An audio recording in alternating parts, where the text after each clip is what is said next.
Hi, it's Sue here from Inspired Messages Monday. Just wishing you a happy 2019, lots of luck. And I'm here in Thailand, and so I'm not sending any newsletters out. But just wanted you to wish you that, and to say that there is a new moon on the 6th of January, and it will be in the sign of Capricorn.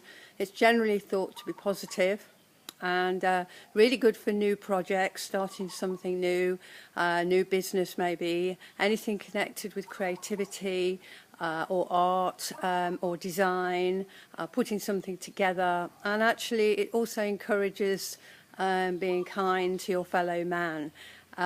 So because we've got obviously New Year's resolutions always in January, I thought you could use the new moon to cement your goals for 2019 and to do a new moon ritual, and that is really about writing a list and sitting in the moonlight and meditating and just putting your wishes out there for the new moon.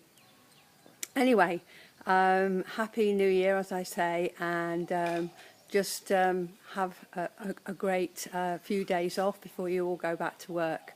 So bye for now. Bye-bye. Bye.